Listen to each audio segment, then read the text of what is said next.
In 1819, social status was supposed to be a bulletproof shield, especially if you were John Scanlan, a wealthy heir with a family name that opened every door in Ireland. But Scanlan had a secret that was currently sinking to the bottom of the River Shannon. He believed that with enough money and the greatest lawyer in the country, the law would simply look the other way. He was wrong. This is the story of the Colleen Bawn, a case so haunting it redefined Irish justice. It's a tale of a secret marriage, a hired executioner, and a legal battle that proved the system will occasionally destroy a gentleman just to prove it still has teeth. But the real twist wasn't the murder itself. It was how the man who actually pulled the trigger managed to hide inside a government prison for months while the rest of the country was hunting him down. To understand why this murder shocked the world, you have to understand the world it happened in. 1819 Ireland was a place of invisible lines. On one side was the Anglo-Irish ascendancy, wealthy, powerful, and often legally untouchable. On the other was the peasantry. John Scanlan was firmly on the side of power. He was an officer, a gentleman, and an heir. But he had a problem that didn't fit into his high society life. A 15-year-old girl named Ellen Hanley. Ellen was a peasant girl from Limerick, known for her striking beauty and her innocence. Scanlan had convinced her to elope, leading her to believe they were entering a life of secret, romantic luxury. But as the novelty wore off, Scanlan realized that a permanent marriage to Ellen would be a social death sentence. In his mind, she wasn't a wife. She was a mistake that needed to be deleted. And in the early 19th century, a man of Scanlan's standing didn't do his own dirty work. He turned to his servant and boatman, Stephen Sullivan, a man whose loyalty was bought and paid for. Together, they began to plan a disposal that they believed the law would never dare to question. The plan was as cold as the river itself. On a quiet July evening, Scanlan stayed on the shore while Sullivan rowed Ellen out into the midstream of the Shannon. To Ellen, this was a romantic escape. To her killers, it was a business transaction. In the middle of the deep water, the betrayal was finalized. Sullivan didn't just kill her, he sought to erase her. Using a musket to ensure there was no struggle, Sullivan then took a heavy stone, bound it to the girl's body with a rope, and pushed her into the dark water.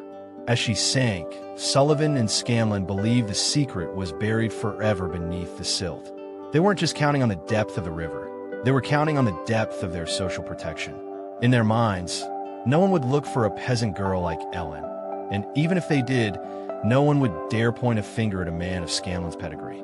They assumed the law was a tool they owned, not a force that could ever be turned against them. But the River Shannon has a way of refusing to keep secrets. 6 weeks after the murder, the current carried a discovery to the rocky shores of Moneypoint.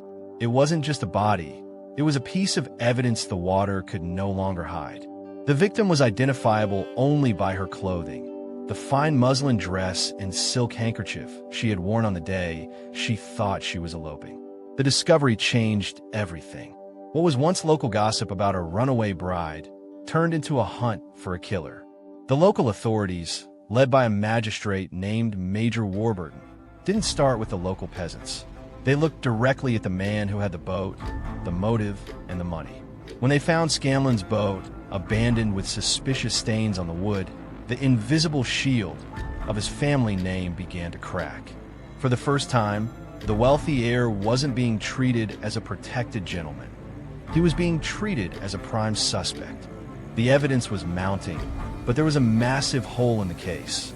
The triggerman was missing. Stephen Sullivan had vanished into the Irish countryside like a ghost, leaving his master to face the music alone. But the trail they left behind was loud. Witnesses came forward, remembering the sight of the servant and the fair girl. Near the water, they remembered the boat returning with only one man on board. Even more damning were the physical relics of the betrayal. Sullivan hadn't just disposed of body.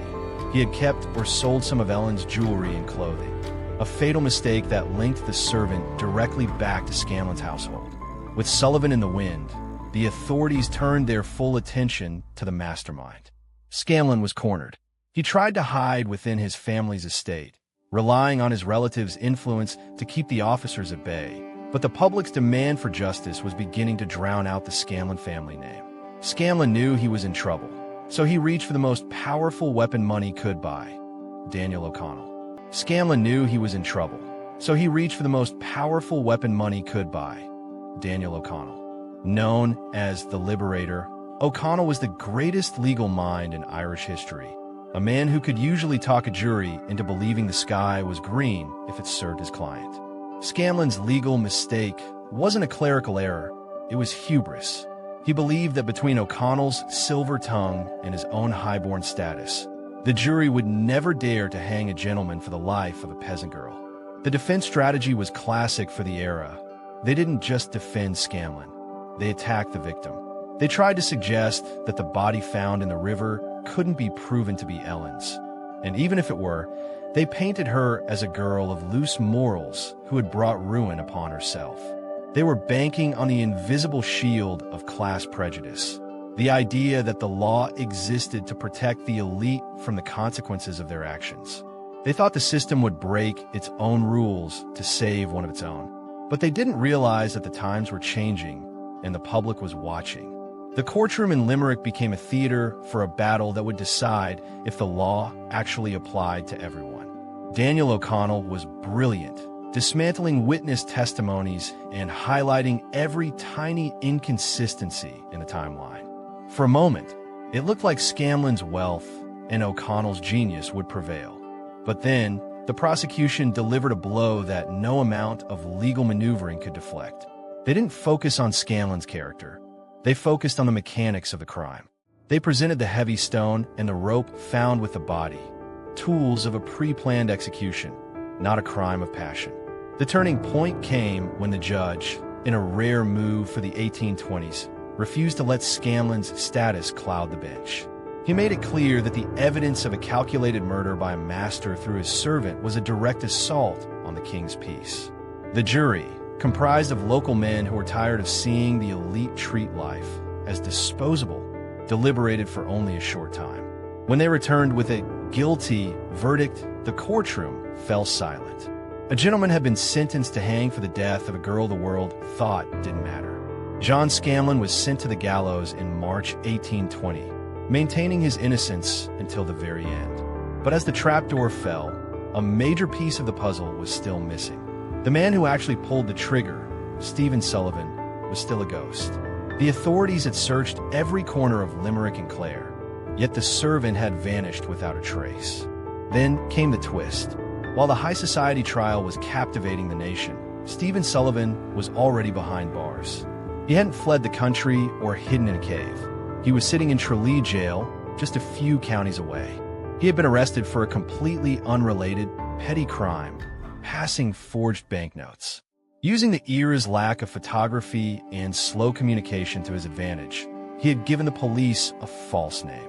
He sat in his cell, eating prison rations and keeping his head down, watching from a distance as his master was tried and executed for a crime they had committed together.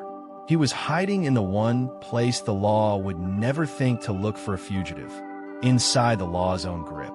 It was only when a fellow prisoner recognized him that the invisible shield of anonymity finally shattered. The capture of Stephen Sullivan was the final nail in the coffin of the old social order. When he was eventually brought to trial in July 1820, there were no high-priced lawyers to save him. On the morning of his execution, Sullivan stood on the scaffold and did something Scanlan never did.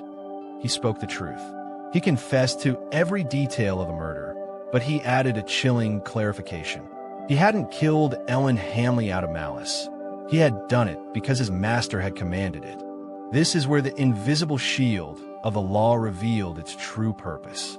In the 1800s, the legal system was often a weapon for the powerful, but the Colleen Bawn case proved that for the system to survive, it occasionally has to devour its own.